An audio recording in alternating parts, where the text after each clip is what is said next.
Good afternoon, Chairman. Please, can you explain to us what actually happened yesterday here in the farm? Under circumstances like this, it is inappropriate to say good afternoon. It's certainly a bad afternoon. And so I cannot respond in the affirmative. It's a bad afternoon for me. I don't know what happened. All I know is that I was called that our farm was on fire. And immediately, what came to mind was to call the Ghana National Fire Service. And they also dispatched their vehicle. Whilst I was in Sankana, my vehicle was in Wa. The fire service took off. My vehicle came to pick me from Sankana. We still came from Sankana and passed the fire service for obvious reasons. The road was not motorable, even the main road, let alone to talk about the farm road. So it took a longer period for the fire service to get here. And by the time they got to the farm, the first phase of our maize was entirely gone. And so they quickly put off the skirmishes of fire that they met and rushed to go and stop the inferno on the phase 3 of our maize. And then we started to look at the extent of damage.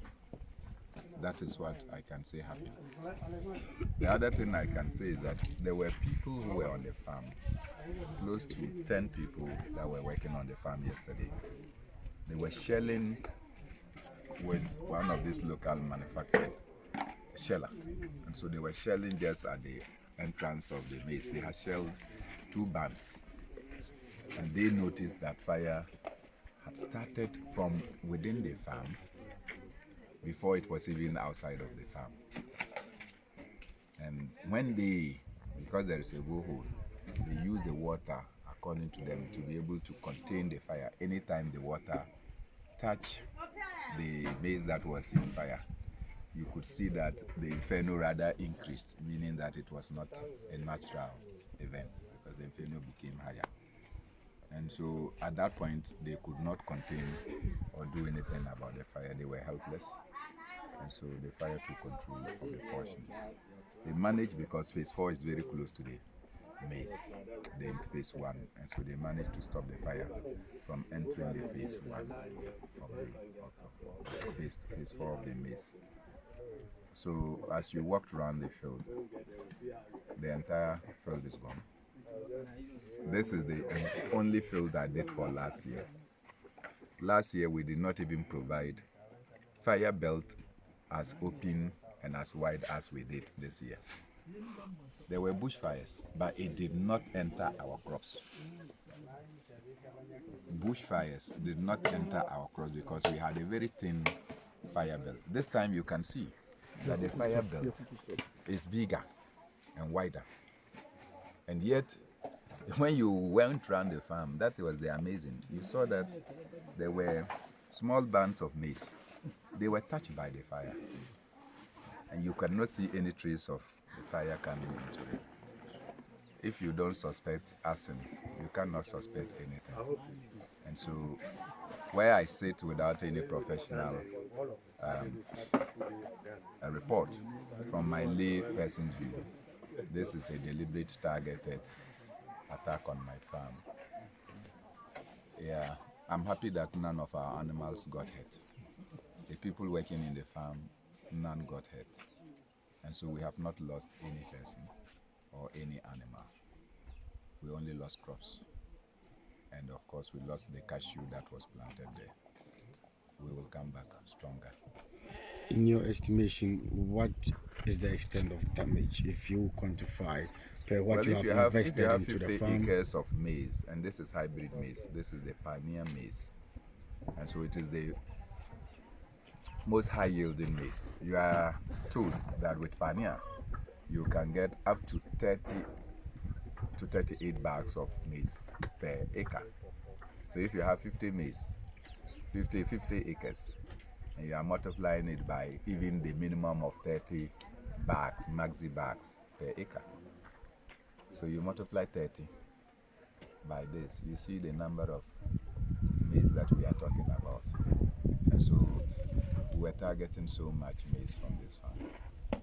But as I said, that is a thing of the past. Aside that, even the yam that we planted, the fire jumped from, and the yam is in, see that share tree. They put the yam in a band. The fire came to attack the yam, right? So it was bent. And you could see, if you look at the trend, as the fire was here, and our workers all started concentrating here, suddenly, fire was at the top here. There was no continuation whatsoever that you can say there is bush from here to that end. So they were containing the fire from the side. So what took the fire to that other end, that it started burning so as to go into phase 3 of our maize. So it was that which enabled the fire service to go and contain the phase 3. But when the fire service team left, and then we had also come, so I came looking for our horses. The horses came. Then I decided that I should do a horseback on the farm to see if everything was okay. It was at that point I got to phase 3 and I noticed that the fire had started devouring that place. So I had to come back to convey everybody. So we went there to now go and put up the fire. And as we went there, you saw that. But for the fact that around 7 p.m., I decided to go on a horseback, that field would have been lost to the fire. And so, I think it's well calibrated. If the intention was to douse spirit us, we are stronger than that. So, since yesterday, I can only thank the National Fire Service, the Regional Command, the Municipal Command, and the team that they sent to the farm. They came here yesterday. Today, they have come to do a field walk so that they can have a better appreciation of the extent of damage, and also probably to give us professional advice going forward.